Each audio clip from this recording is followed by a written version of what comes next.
Oi, gente, bom dia. Bom, é um sol danado aqui na praia, tá? Por isso estou usando esse chapéu aqui. Quando vocês estão em casa fazendo um monte de exercícios, estou aqui na praia, em vez de estudar para me atualizar em relação à educação baseada na tecnologia, estou aqui curtindo, tá? Brincadeira, gente.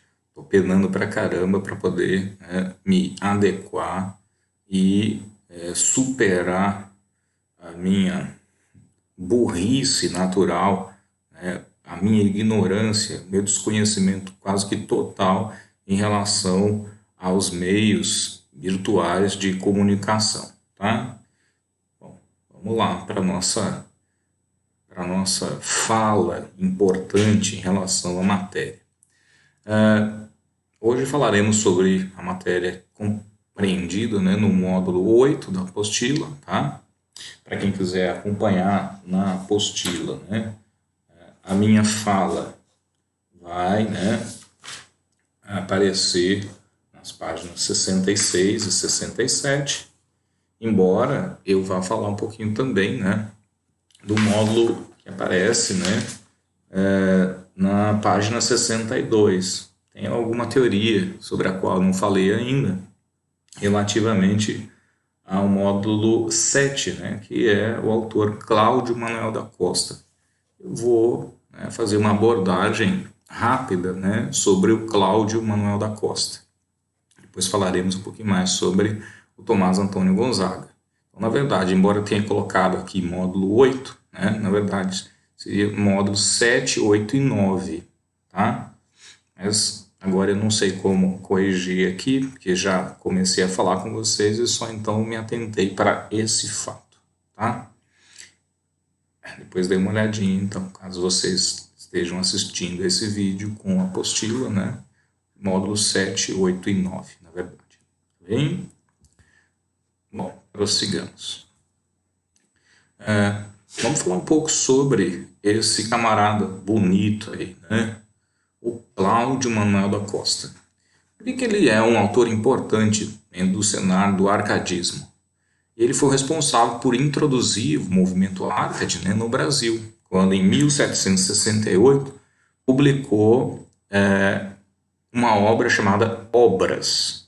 Posteriormente, Obras passou a ser chamado de forma muito mais inteligente, muito superior, obras poéticas. Bom, o Cláudio Manuel da Costa, pessoal, foi uma figura emblemática. Outro dia eu estava falando com uma aluna da sala de vocês, que está lendo o Romanceiro da Inconfidência, e ele é citado no Romanceiro da Inconfidência da Cecília Meirelles, obra de leitura obrigatória, por sinal, tá? Assim como Tomás Antônio Gonzaga, o Silva Alvarenga, e o foco daquele livro que é o Tiradentes. Por que o Cláudio Manuel da Costa foi citado no livro da Cecília Meirelles e tal? Ele era um dos líderes da Inconfidência Mineira, lá no final do século XVIII, em Minas Gerais. Vivia em Vila Rica, onde ele era uma figura eminente, ou seja, importante, tá? Então, normalmente, os exercícios que vocês forem fazer relativamente ao Cláudio Manuel da Costa poderão abordar essa questão da sua participação na Inconfidência Mineira. E aí, gente, ele teve um final trágico, ele acabou sendo preso, inicialmente por ser considerado o autor das cartas chilenas. E 2 séculos depois,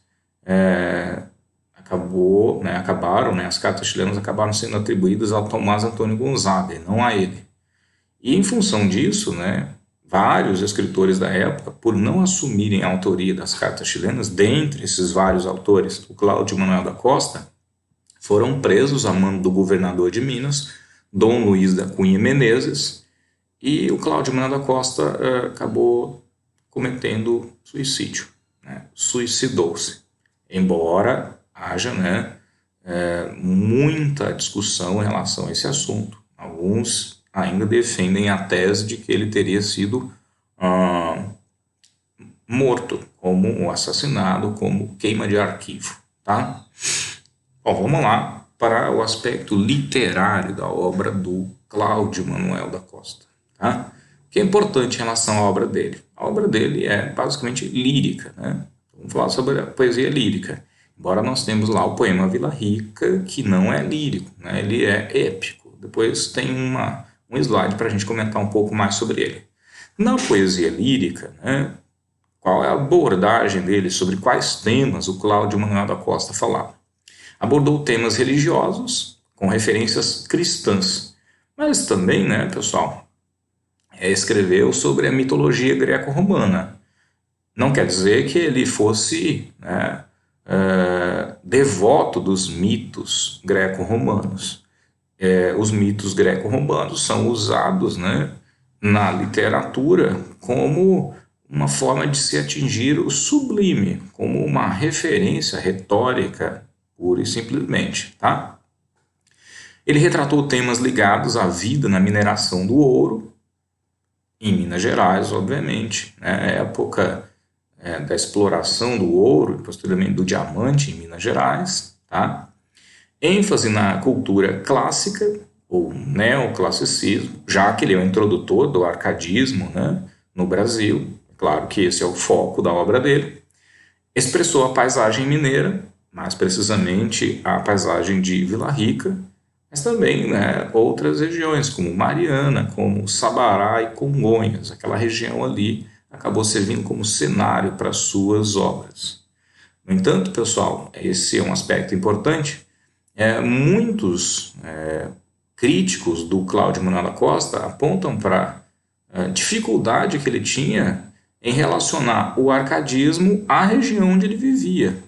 Muitos falam numa paisagem europeizada, né? Ele também gostava bastante da Europa, onde ele tinha vivido. Então, muitas das descrições da paisagem mineira são influenciadas pela paisagem europeia. Tá? Vocês vão encontrar isso em relação à análise, né, crítica da obra do autor, tá bom? Presença em seus poemas de linguagem clara, racional e repleta de emoção, em uma parte da obra, porque em outra parte da obra tem uma linguagem ornamental, tá? Artificiosa, que é típica do barroco, por isso coloquei para vocês, herdada do barroco. Ele é o introdutor do arcadismo, mas ainda apresenta uma linguagem extremamente burilada, tipicamente barroca, cheia de artifícios sintáticos como o hipérbato, né? E um vocabulário bastante elaborado, não era muito típico do arcadismo, tá? Preferência pelas formas fixas, renascentistas, o que isso quer dizer? O soneto, né? A oitava, o verso decassílabo, né? Sáfico e heróico, tá bem? O amor é idealizado, no caso dele, tá? O amor platônico, o amor conceitual, tá bem? A musa inspiradora era típico, né, dos poetas árcades elegerem musas. No caso do Cláudio Manuel da Costa, musa era Nise ou Nice, tá? E a adoção de um pseudônimo. Ele assinava suas obras como Glauceste Saturnio. Um nome muito bonito, né? Então, tá? Bom, prossigamos.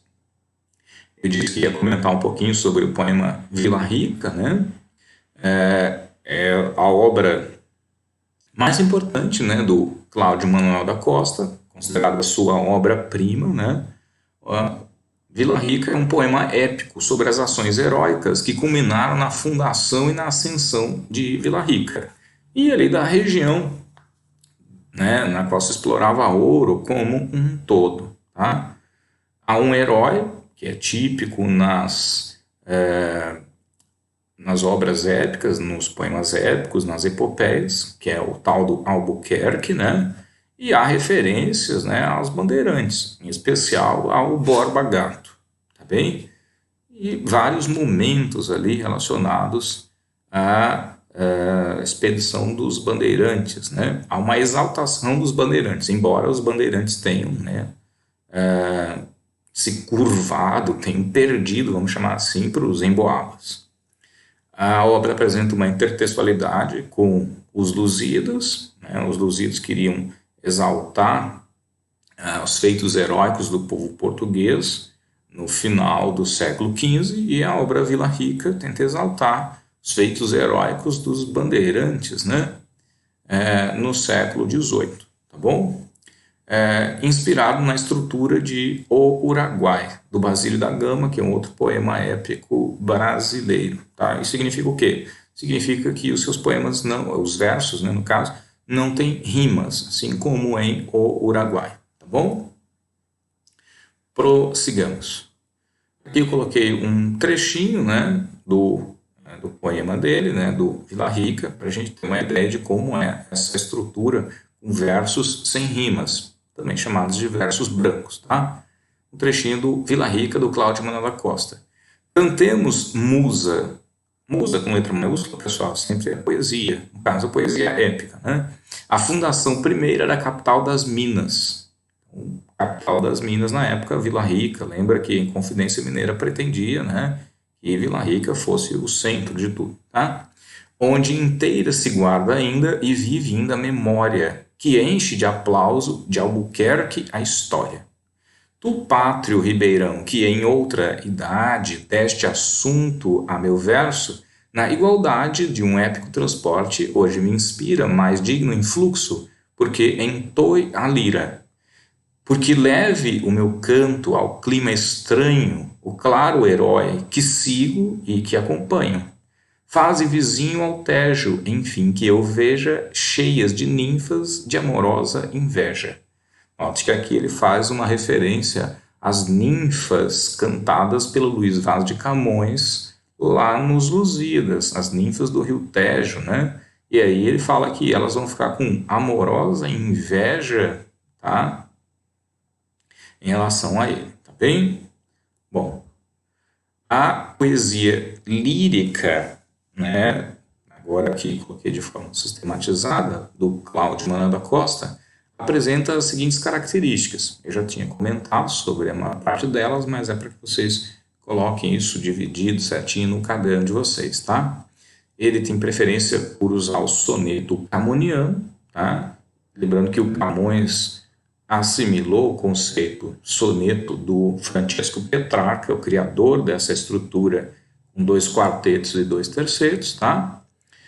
Ele apresenta um vocabulário seleto, como eu já disse, né, com resquícios do cultismo barroco. Lembra que o cultismo era o torneio da linguagem, enquanto que o concetismo era o torneio de ideias, né? Lá no barroco. Ele tem a musa, né, que é a Nise, adota o neoplatonismo, essa ideia de amor conceitual, de mulher ideal, né? Ele é um amante dilacerado, infeliz, porque ele não pode ter a sua amada, já que ela é uma mulher ideal, portanto inacessível, conceitual, tá? Ele adota convenções bucólicas, ou seja, limitações impostas, embora tenha limitações impostas pela paisagem, como eu falei para vocês. O que é essa convenção bucólica? No arcadismo, todos os poetas tinham como cenário, pano de fundo, a natureza. O bucolismo é isso, um contato harmônico com relação à natureza. A natureza é sempre luminosa, sempre irradiante, vamos pensar assim, tá? E pensemos naquela questão do fugiere urbem, né? Fuga da cidade, valorização, portanto, né? do campo em detrimento do meio urbano, tá? Ele apresenta na sua obra um apego à colônia, no caso Brasil, mais precisamente Minas Gerais, mas também tem um amor à metrópole, né? A Europa em si o extasiava. Tanto que eu disse que parte da sua paisagem era baseada na paisagem europeia. Prossigamos. Bom, aqui, pessoal, eu coloquei um sonetinho, né, para representar a poesia lírica dele, tá? Estes do íntimo da alma retratados em tosco acento, métricos gemidos, mais a força da mágoa despendidos do que a cargos do engenho articulados. A quem senão a ti, dos meus cuidados, ídolo belo, objeto dos sentidos, pois o viste tu mesma produzidos, devem ser dignamente consagrados? Recebe o terno voto, e se notares em pranto, em ânsia, em lágrimas desfeita, uma alma que foi centro dos pesares, lembra-te que, de estrago satisfeita, jamais pôde alguma hora em teus altares outra vítima alegre ser aceita. Bom, aqui, pessoal, só para ilustrar, né, a temática adotada por ele. Tá? Note que aqui nós não temos a recorrente mitologia greco-romana, né, que normalmente aparece nos poetas árcades. Tá bem? Bom, passemos ao Tomás Antônio Gonzaga. Olha só que bebelo bonito, né? Olha só que aspecto, né? Extremamente charmoso. Bom, Tomás Antônio Gonzaga, pessoal, era português, tá? Portanto, nasceu em Portugal e veio para o Brasil por volta dos 38, 39 anos. Ele já tinha morado no Brasil, depois ele voltou para Portugal, onde estudou, viveu lá, e aí veio para cá com 38, 39 anos. Tá? Estabeleceu-se em Vila Rica, envolveu-se também na Inconfidência Mineira, foi aluno, entre aspas, do Cláudio Manuel da Costa, tá? E não teve o mesmo fim que o Cláudio Manuel da Costa, que teria se suicidado ou, né, teoria da conspiração, teria sido morto como queima de arquivo. O Tomás Antônio Gonzaga foi enviado para a África, né, para Moçambique. Moçambique, se eu não estiver enganado, Moçambique. E lá ele se casou com uma moça chamada Juliana Mascarenhas, que é mencionada, né, como eu disse lá no começo da aula, no livro Romanceiro da Inconfidência, da Cecília Meirelles também. Tá? Bom, o Tomás Antônio Gonzaga é considerado, né, pelos críticos da literatura como o maior poeta do arcadismo brasileiro, tá, pela sua expressividade, pela sua competência, né, literária, envolvido com a Inconfidência Mineira, já comentei, condenado ao exílio, né, na África, e escreveu poesia satírica e não é épica, é poesia satírica e lírica. Corrijam a minha imbecilidade aqui, por favor, tá? Porque eu vou demorar um monte para fazer a correção. Depois vocês tirem isso aqui. Não é épica, é lírica. Tá bem? Continuando, gente.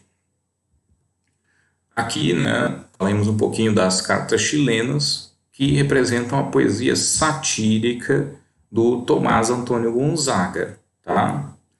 Acho bom que vocês leiam, né, as cartas chilenas, elas normalmente são cobradas em vestibulares, tá bem? Tiver um tempinho, agora em época de isolamento em função da pandemia de coronavírus, dê uma olhadinha nessa obra, tá? Nas cartas chilenas, o que nós temos? Quais são as principais características delas? As cartas chilenas são constituídas, né, por 13 cartas, a obra, né, cartas chilenas constituídas por 13 cartas, sendo que a sétima delas e a 13ª estão incompletas. Essas cartas, pessoal, teriam circulado por Vila Rica e pela região na época, tá? Elas foram publicadas como um livro, obviamente, elas foram, né, escritas e afixadas, né, em árvores, em lugares públicos, né, na época, para que circulasse a crítica feita por meio delas. Como são cartas, né, tem remetente e destinatário. O remetente, critilo, sei lá, me parece uma mistura de...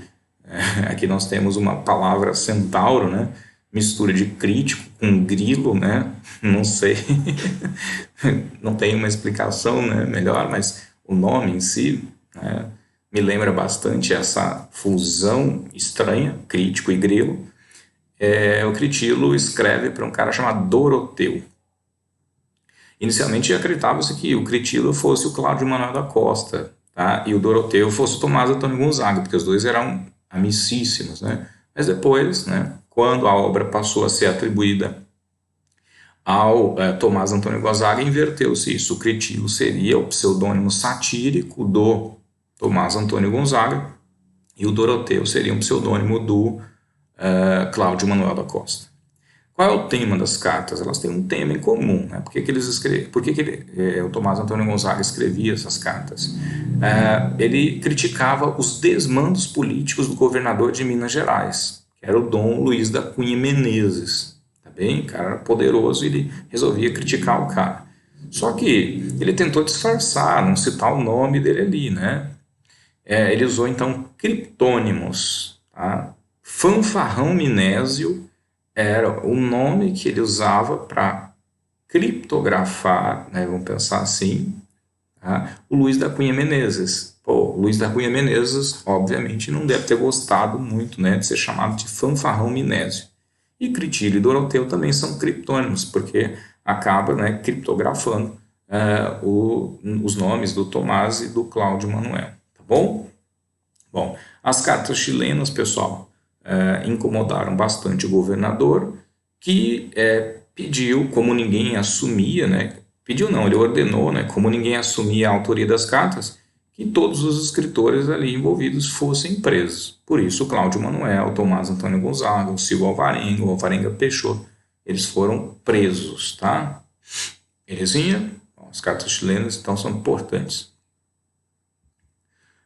Além das cartas chilenas, o Tomás Antônio Gonzaga também escreveu, e essa mais conhecida, né, a obra Liras de Marília de Dirceu.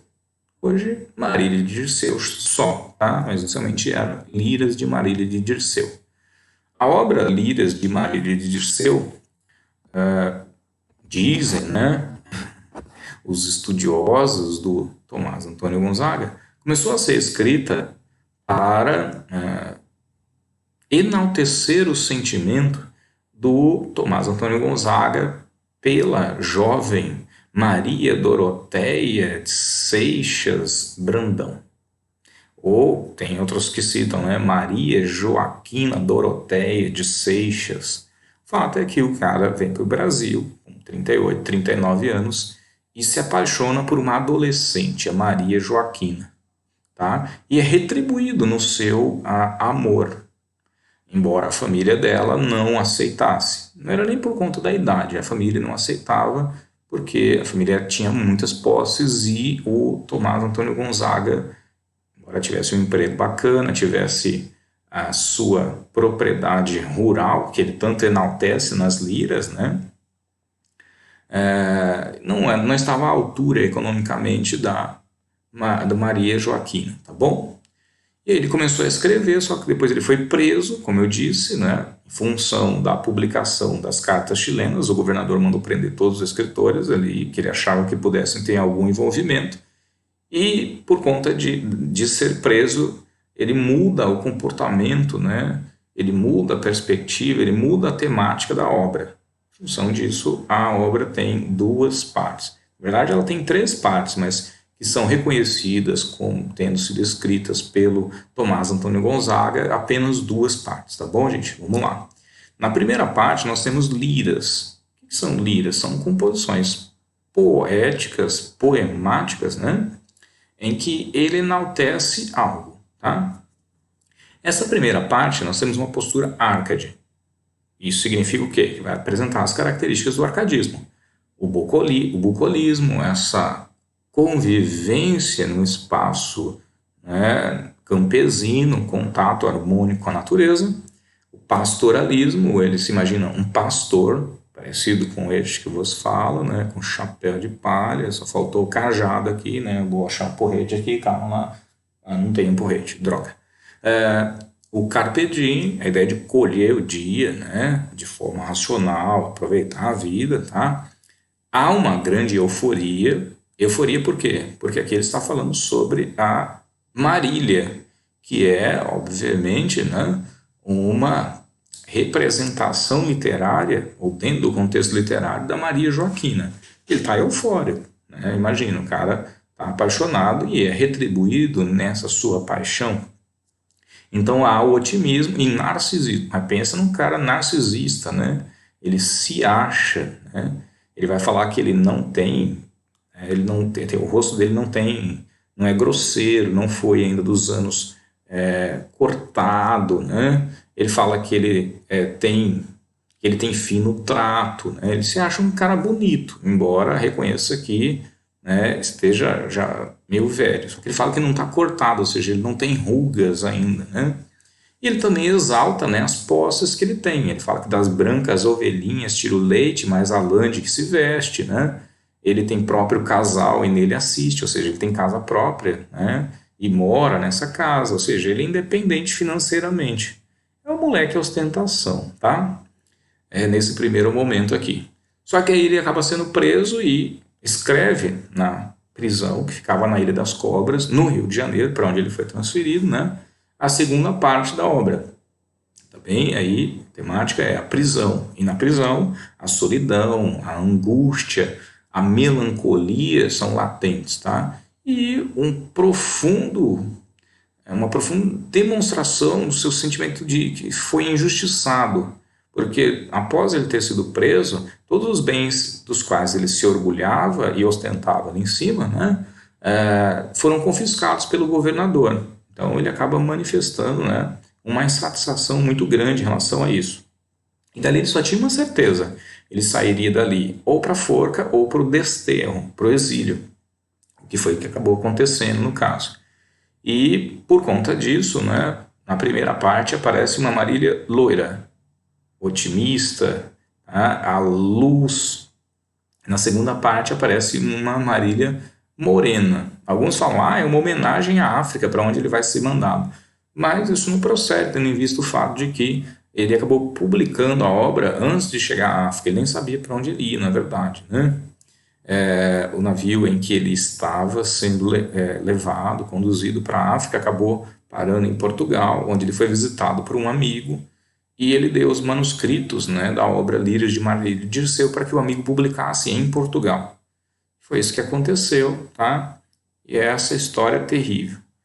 Quando você lê lá o Romanceiro da Inconfidência, Cecília Meirelles vai falar sobre o anseio, o sofrimento da Marília, ou Maria Joaquina, em função do distanciamento do amado.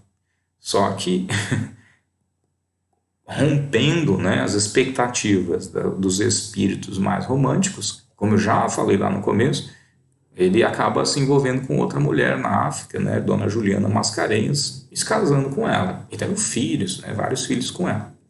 Tudo bem? Bom, aqui eu coloquei um trechinho só para ter uma ideia de como são as liras, tá? Do Tomás Antônio Gonzaga. Eu, Marília, não sou algum vaqueiro que viva de guardar alheio gado. Ou seja, eu não guardo gado dos outros, eu não tomo conta do gado dos outros.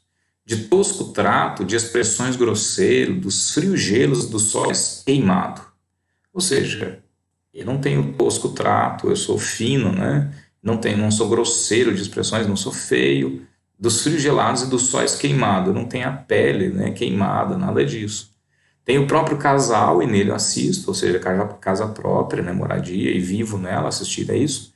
Dá-me vinho, legume, fruta, azeite, ou seja, tudo que ele produz na propriedade que ele tem, tá? Das brancas ovelhinhas tiro o leite, mais as finas lãs de que me visto. Tinha comentado sobre isso.